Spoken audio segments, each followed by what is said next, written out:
John, again, you're just knocking it out of the park with these intros. Just this much more, and we're going to be at 100%. Well, folks, I am Justin Smith, the digital mouth of the Esports South. I am joined, as always, by the most effective speaker in all of Concord Esports, John Rose, a.k.a. Johnny Boy. And we are joined today with a fantastic guest, captain of the Concord Esports Overwatch Gray Squad, Bunny, as her parents have called her, Abby Morgan. Bunny, how you doing? I'm good. How are you doing? I'm fantastic.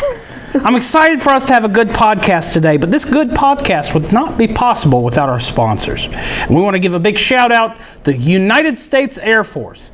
The United States Air Force has protected us for decades, and we want to return the favor by saying thank you to all the troops across the world that are serving to keep us safe. You can learn more about the United States Air Force on the web. Go to Google, type in U.S. Air Force. And you can also find them at all our events. Our lodge, our regular large showcase matches, they show up. They do a fantastic booth. Some of the nicest people I've ever met.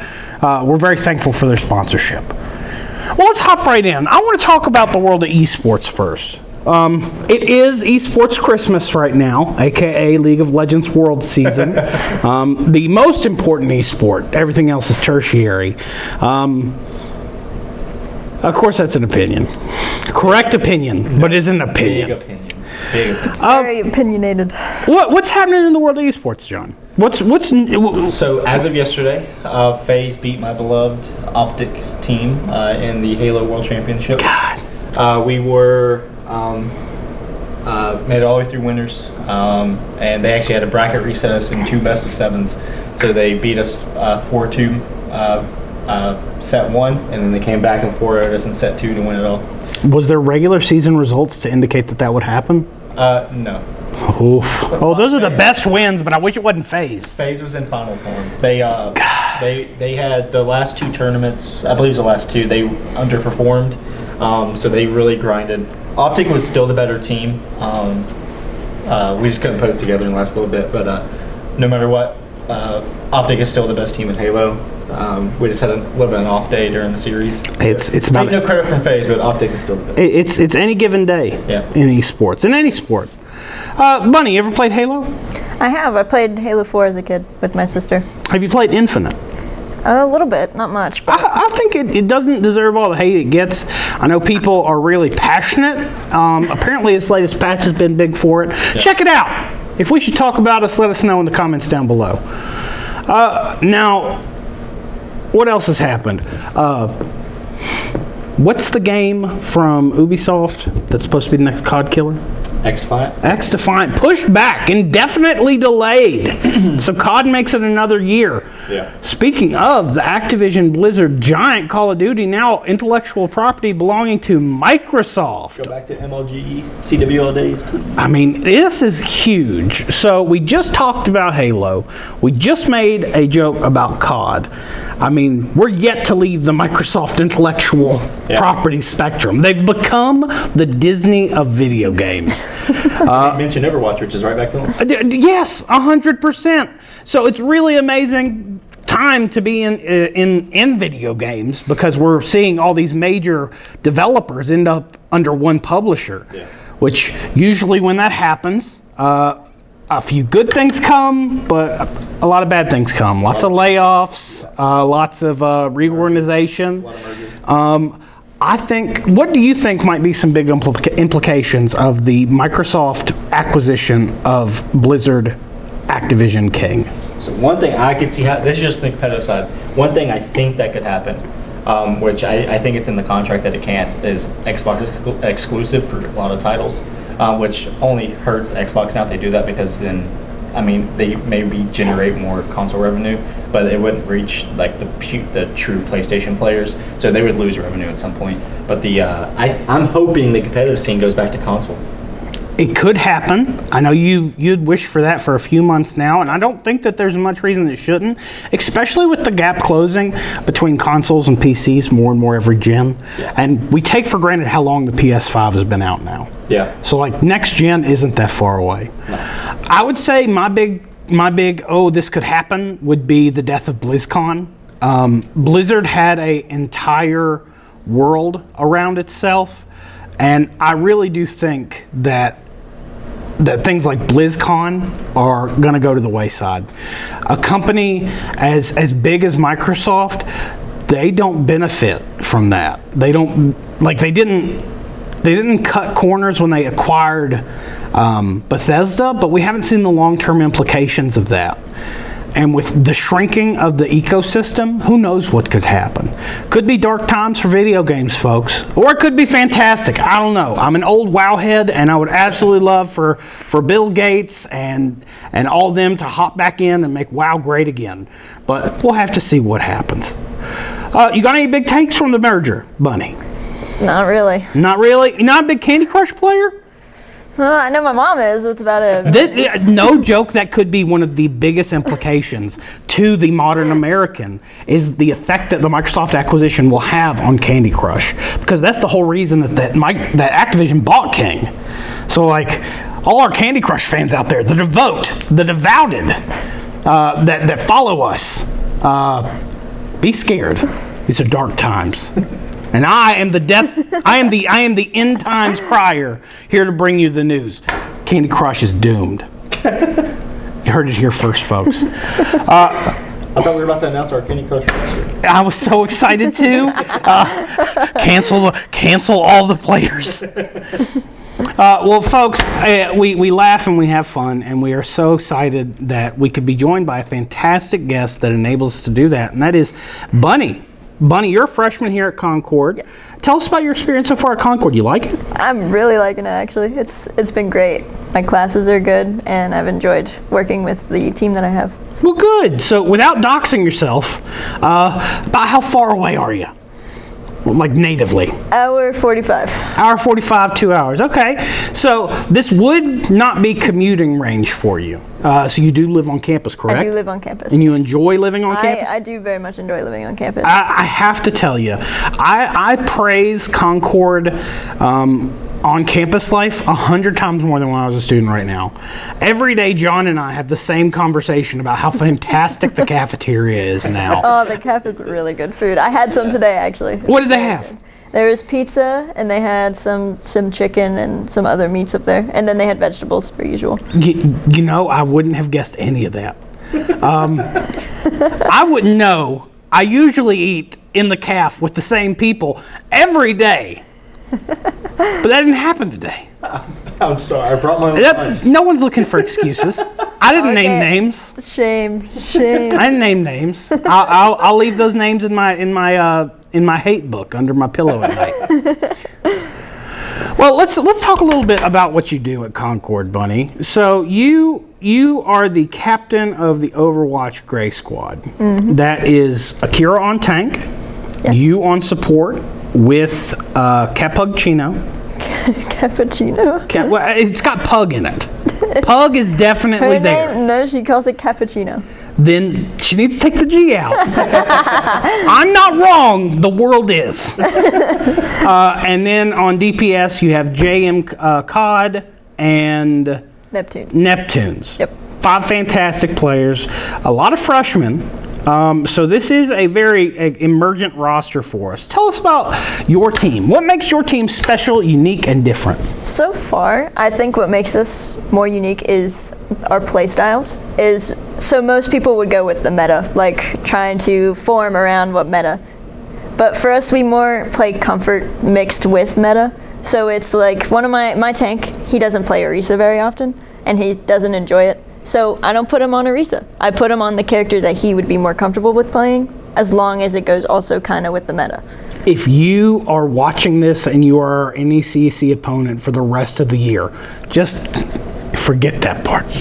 We play Orisa all the time.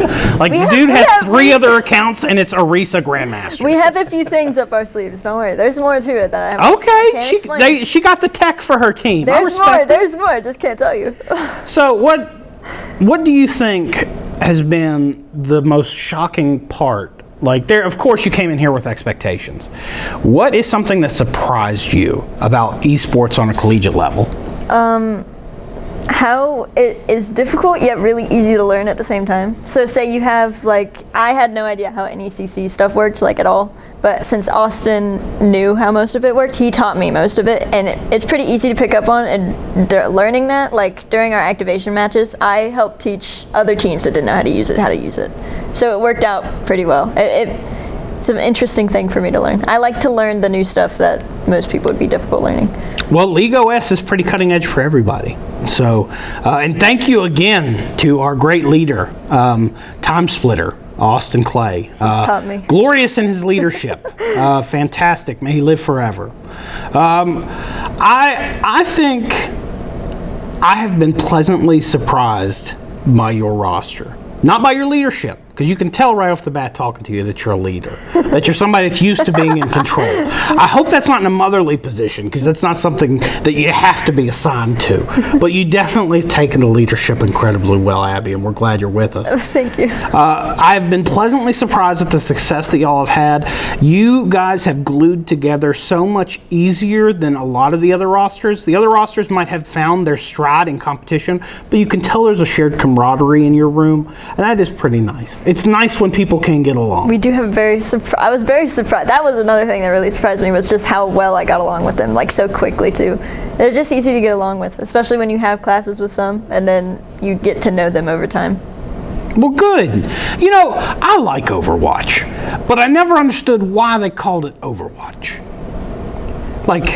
It's the name of the agency they are. Yes, that's the name of the agency. But there are 100 other things they could have called it. It's not like there's... What?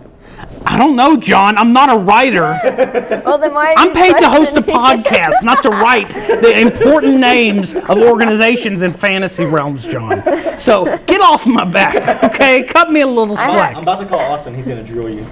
He is about to lay the lore smackdown on me. He's gonna listen to this. He's gonna be like, "Excuse me." Actually, Justin, they were named after this because 76's original catchphrase going into Mission 3, Episode 2. No. You know one thing, though? There aren't enough watches in Overwatch. So I have a few questions for you, Bunny. Oh, no. And I'd like to talk about... Overwatch has tons of characters. Which character in Overwatch would have this watch? Probably Junkrat. Junkrat would have an alligator timepiece. For me, it's because he's a little goofy. I think it's more silly on the silly spectrum for the other characters. It just fits his goofy character. So, no regular resources make it through the nuclear winter that happens on the continent of Australia in Overwatch lore. But this goofy watch, it makes it, and it ends up on Junkrat's wrist. John, do you agree with our assessment? Well, my philosophy is different. I think as Junkrat, when I think of that name, I don't know much about the Overwatch lore. I think it was he found it in the trash or something, and he just slapped it on his wrist. So Maybe. I think it's just a cute little accessory. He'd be like, "Oh, that's cool. I'm gonna put He's it just on." scavenging and I bet Reaper. Reaper would have this underneath his vest, and he knows in his heart he's a fun guy. He doesn't need your judgment. So going next? He doesn't do like that. Nope. I got click buttons. Yeah. All right, we have a beautiful golden Rolex timepiece right here. Abigail, who would wear this watch? Wasn't expecting my name. Okay.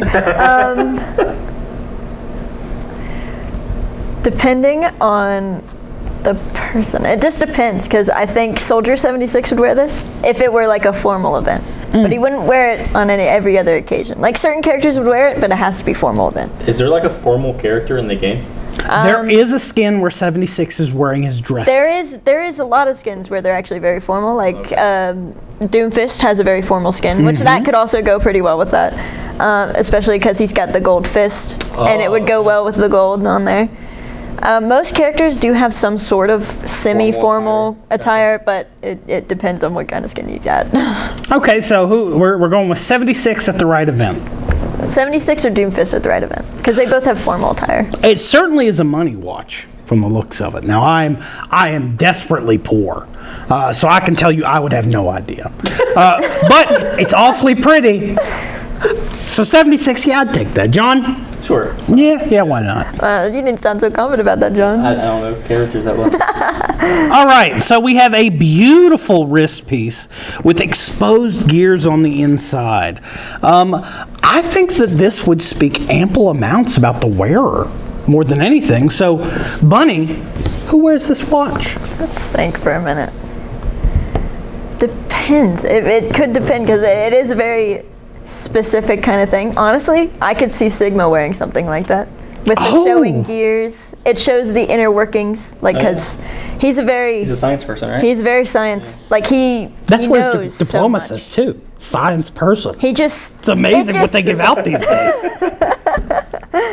But I think that'd be something that Sigma would wear because it shows inner workings, and that seems like something that he would find fascinating. Do you think it would tell correct time? Depends if he sets it right. If he sets it right. Okay. If you know his character, you know he's kind of woohoo. I'm with it. All right, we got 2 more left. All right. As soon as I find my pointer. There we go. We have a beautiful, very unique timepiece. It is a digital face, and it appears like some robots playing a pinball machine. And robot could be a derogatory term in terms of Overwatch. So all our Omnic fans out there, I am not being inflammatory. All right, I'm on your side. So tell me, Bunny, who wears the watch? There's certain characters I know wouldn't fit because they aren't very Omnic favoring. I'd say it would. I don't even think an Omnic character would wear this either. I feel like it'd just be one of the. They are computers and have clocks in them. It would make no sense. I think it's not really a playable character. Can I say a character that's not a playable character? I mean, this was made up 20 minutes ago. If there aren't hard rules, it's not like I'm gonna whip out a book and be like, well, listen. So who? Efi, which is Orisa's creator.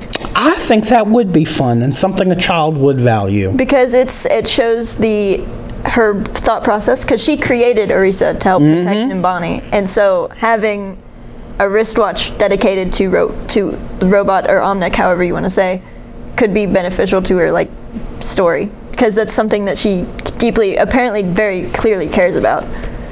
I dig it. I like that answer. Last one. This is a communicator watch from Power Rangers Season 1. That tells me a lot right there, actually. Who in the Overwatch world would wear this watch? I have 2, just because it'd be good for story purpose. So Genji and Hanzo, brothers. And they would have them to talk to each other. And Genji does have Does Genji talk? Yeah, Genji talks. He has a voice. I mean, yeah, and Genji does have a Sentai skin too. Yeah, he has a skin that looks like a Power Ranger. Oh, yeah. Okay. And since they're brothers, it'd be like a cute little sibling thing to have. Oh no, I thought Genji didn't talk. No, he talks. The only one that doesn't talk is Bastion, because he weeps and whoops. He goes beep boop beep beep. I don't know. I could see you being correct, but I also think this would have been like acquisition number 1 if I was a global terrorist with nothing better to do. So you're talking about Talon, just the Talon community. A very specific Talon member. Like Sombra? Sombra comes to mind. Like, you got nothing better to do on a Tuesday, so you break onto the lot where they store all the old Power Rangers relics, and you're like, well, I have an original community. Well, the thing is, she can hack it. She can make it do what she wants. Maybe. I like that answer. I think really most Talon characters probably would use something similar to it. Maybe not exactly this one, but something similar to a communicator. Because you need to communicate with your team, and if you're gonna terrorize a community, it'd be easy to just talk to your watch. Well, we have determined who overwatches the Watchman's watches, and that is Bunny. Bunny, we are so glad you could join us for today. You were a treat to have on the podcast. Thank you. Folks, again, we want to thank the United States Air Force for their sponsorship of this podcast and our program in general. Make sure you check them out online. Any pluggables? Bunny, anything you want to talk about? Podcast, video series, something you've been reading? Check out the Esports XP, all of the podcast episodes, and all of the YouTube of esports. Just look at it. That is Beautiful. a terrifying hype level. Now listen. So just pick one. Just pick one. Don't judge all of them on the same level. Well, the like, thing this is a is- really high level of performance for us. I don't know if we can match this again. All right, I'd say check out the streams of games. Actually, come watch or just watch the streams. Just see the games.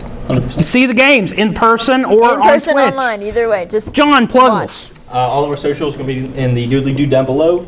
Also, the seasonal merch is now dropping. We announced it last week. And there will be more seasonal merch coming in about 2 weeks. So make sure you keep looking on our socials and all that good stuff. I don't want to provide spoilers, but one of the shirts is awfully spooky, and the other one is Halloween themed. So one of them is a picture of our hopes and dreams. So you check that down below at acquire.ca. Folks, I've been Justin Smith, Digital Mouth of the Esports South, the Sig Tall Lord. Make sure, one, you check out our social media. Come to a live event. God, I've been talking about it for months, and you folks haven't showed up. Some of you have, I'm thankful. Make sure that you are doing everything you can to support us. This video, share it. Share it to everybody. Your grandmother would really like to see these watches. She only sees Apple Watches these days, and this is more up her alley. Go buy one now. That's the world we live in, John. We're a merchandising machine. Hear that, sponsors? And 3, have a good day. We'll see you later.